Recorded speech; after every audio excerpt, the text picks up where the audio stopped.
gushyirwa ahagaragara, byose bimaze gushyirwa ahagaragara, bavuze mu gitabo cya Yesaya 32 ku murongo wa 5 hati umupfapfa bazaba batakimwita imfura. Umupfapfa bazaba batakimwita iki? Kuko ubu ngubu tugikora ibintu bisa naho byihishe, amaso adashobora gutahura ibiri mu mutima. Hari igihe umuntu w'umupfapfa abantu bajya bagenza bate? Bajya babona ari imfura bakabona ntawe usa nawe. Baravuze ngo icya kabiri, umupfapfa bazaba batakimwita imfura, n'umunyabuntu buke bazaba batakimwita umunyabuntu. N'umunyabuntu buke bazaba batakimwita iki? Hari umuntu ushobora kugaragara yuko ari umunyabuntu. Se ntimuzi yuko hari n'abajya biba abantu, umuntu ukwibye akanagufashisha mu byo akwibye? Ntumushima? Umuntu akakwiba kandi ibyo akwibyemo akaba ari nabyo agufashije, ukavuga ati Imana igumugisha nari mpeza. Ni nako bijya biba. Baravuze ngo umunyabuntu buke bazaba batakimwita iki? Hari umuntu ushobora kugufasha akaguhereza inka, akaguhereza rayidi, ariko umugambi afite ari uwo kugira ngo hirya yaho nyuma y'umwaka hari ibintu ari kubona azakubonamo inyuma. Bijya bibaho, muzabirebe nko muri biriya bihugu bajya barya ruswa. Hari igihe umuntu ujya ari kwikundirizwa ku muyobozi ukagira ngo aramukunze, akajya amuha impano kandi azi yuko hirya yaho umwana we azakenera wenda kujya ku ishuri, kandi akaba azaba adafite uburyo bwo kwishyura amafaranga y'ishuri, cyangwa se no mu bundi buryo. Akaba yariteganirije, yaragiye amwereka ko ari urukundo, undi watazi icyo yaramugendereyeho. Niyo mpamvu bavuze ngo umunyabuntu buke bazaba batakimwita iki? Batakimwita umunyabuntu. Niyo mpamvu imbere y'Imana ngo byanditswe mu buryo butibeshya, byanditse mu buryo butibeshya. Inshingano yirengagije, icyaha cyo mwibanga, ndetse n'ijambo ribi n'igikorwa cyo kwikunda. Baravuze ngo imiburo yirengagijwe, ariko reka mpagararira aha ngaha. Ibyo nari nshaka ni hariya bavuze ngo ndetse n'icyaha cya hehe cyo mwibanga. Ibyo byose ijuru rirabireba ngo kandi rikabireba nk'ibyambaye ubusa. Nibyo wabihisha abantu bakaba batanabimenya, ariko imbere y'Imana byo ntabwo ushobora kubibihisha, kuko buri kimwe cyose kiragenzurwa. Ngaho uru rubanza rwita kuri buri kamwe, rwita kuri buri kamwe, ku buryo hepfo banavuze ngo ntabwo urwo rubanza rujya rwandika icyaha wakoze gusa, ngo ahubwo rujya runandika n'ingaruka kizazana hirya yaho. Ingaruka icyo cyaha kiri buteze uyu munsi wa none, ndetse n'izo kizateza hirya yaho mu myaka myinshi izakurikiraho. Ibyo byose urwo rubanza rw'Imana rurabigenzura. Ndasoma ngira ngo njye ku kagingo ka nyuma, ndasoma uyu murongo wo mu Bakorinto, njye ku kagingo ka nyuma k'uburyo twakira uru rubanza. Nako ntari bugatindeho cyane kubera ko amasaha yanjye yagiye. Ndasoma aka kagingo ka nyuma, ariko maze gusoma uyu murongo uri mu gitabo cy'Abakorinto.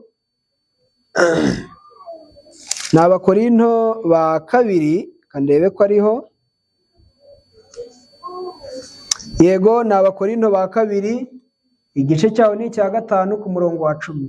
Kuko twese dukwiriye kuzagaragarizwa imbere y'intebe y'imanza ya Kristo, kugira ngo umuntu wese ahabwe ibikwiriye ibyo yakoze akiri mu mubiri, ari ibyiza cyangwa ibibi. Byaba ibyiza biragenzurwa, kandi n'ibibi bikagenza bite?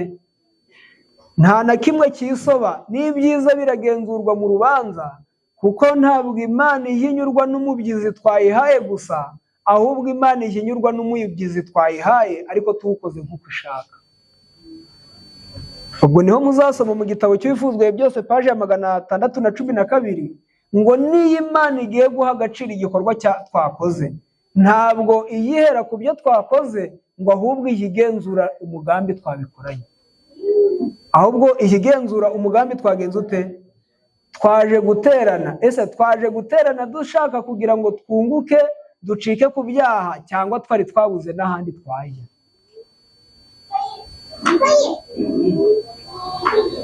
Kuko icyo Imana ireba ni umugambi w'icyatumye igikorwa gikorwa. Ngaho ndasoma noneho amagambo ntekereza ko ari butwerekeze ku musozo, kuko ni ingingo ya nyuma. Ndasoma amagambo ari mu gitabo cy'Intambara Ikomeye, uko uru rubanza twarukira. Ndasoma aya magambo ari kuri paje ya 692. Noneho ubwo turavuga utuntu tugera nko kuri 4, ariko dusomye igitabo cy'ibihamya ntekereza ko turi kugera ku musozo w'icyigisho cyacu. Mu gitabo cyitwa Intambara Ikomeye 692, ntabwo dusigaje ikindi gihe kinini imbere yanyu, ahubwo turasoma aya magambo ari butwerekeze ku magambo ari mu gitabo cy'ibihamya, hanyuma tuze kugera aho dusorera. Baranditse 692, nous vivons à l'époque du grand jour des expiations. Aya magambo muyiteho kuko ateye ubwoba. Baravuze ngo turiho mu gihe gikomeye cy'umunsi w'impongano. Turiho mu gihe gikomeye cy'umunsi w'impongano. Ubwo kuba dasobanukiwe ibingibi bazagende basome mu gitabo cy'Abalewi igice cya 23 umurongo wa 16, aho bari kuvuga ibyakorwaga kuri uwo munsi w'impongano. Ubwo habaga ari mu kwezi kwa 7 tariki ya 10. Ku bashaka kumenya ibyakorwaga bazabikurikirane, ariko ndasoma bimwe mu byakorwaga.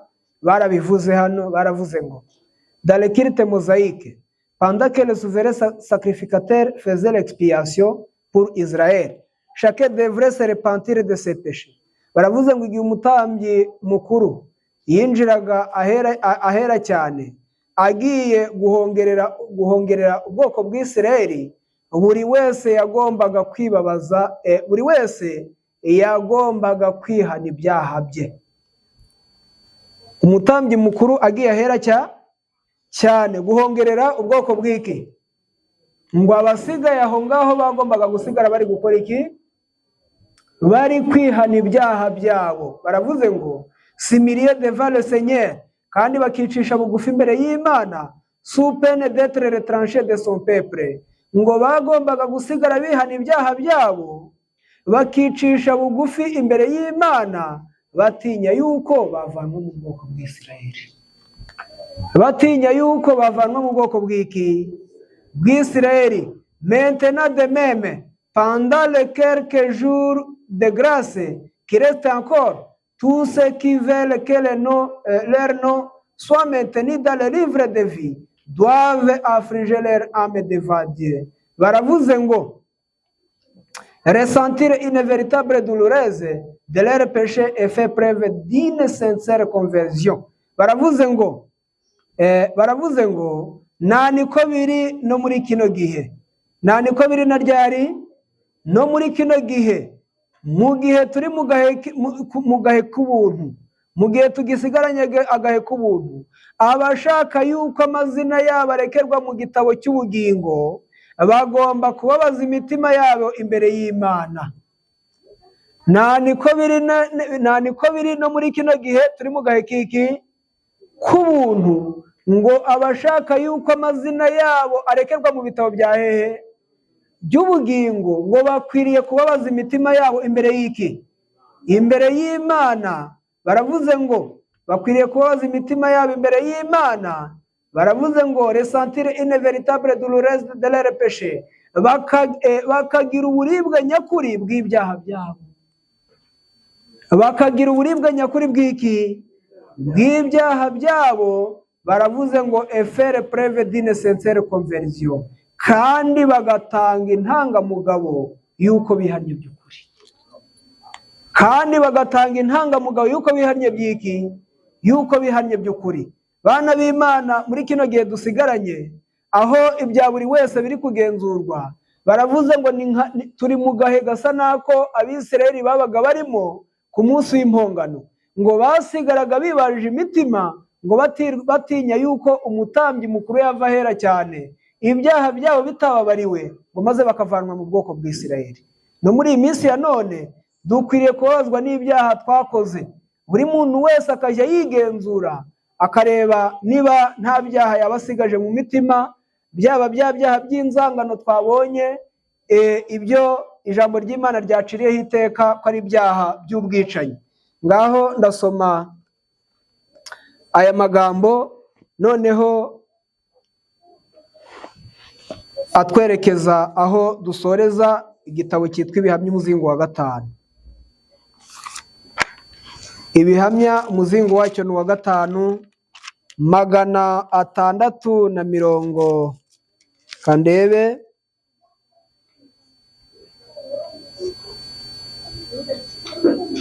Yego, 636 baranditse ngo there is a great need today of just such sincere heartfelt repentance and confession. Hari amakene akomeye dufite uyu munsi.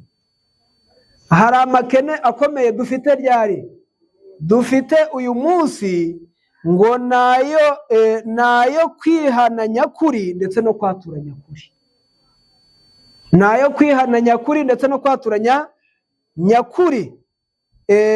Hepfo, those who have not humbled their souls before God in acknowledging their guilt have not yet fulfilled the first condition of acceptance. Baravuze ngo abantu bari bo bose batigeze bacisha bugufi imitima yabo imbere y'Imana ngo bemere ibyaha byabo, ntabwo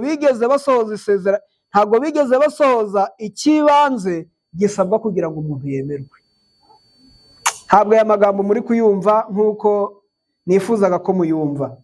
Baravuze ngo abantu bari bo bose batigeze bacisha bugufi imitima yabo imbere y'Imana, ngo ntabwo bari bakuzuza igisabwa cyo kugira ngo Imana ibemere. Ntabwo bari bakuzuza igisabwa cyo kugira ngo Imana igenze ite? Ibemere. Noneho, if we have not experienced that repentance which is not to be repented of, and have not confessed our sins with the true humiliation of soul and brokenness of spirit, abhorring our iniquity, we have never sought truly for the forgiveness of sin, and we have never found the peace of God. Ngaho bana b'Imana, mwumva amagambo akomeye. Baravuze ngo niba tutarigeze kwihana kudakeneye kwihanwa. Aya magambo arumvikanye.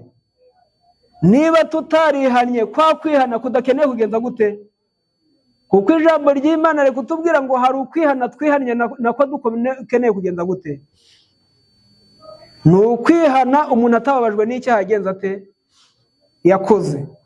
Ijambo ry'Imana riratubwiye ngo niba tutarihanye kwihana kudakeneye kwihanwa, kandi tukaba tutaratuye ibyaha byacu twicishije bugufi mu mutima, kandi tumenetse mu mutima ngo twange ibyaha, ntabwo twigeze dushaka kubabarirwa n'Imana mu buryo bw'ukuri, kandi ntabwo twigeze tubona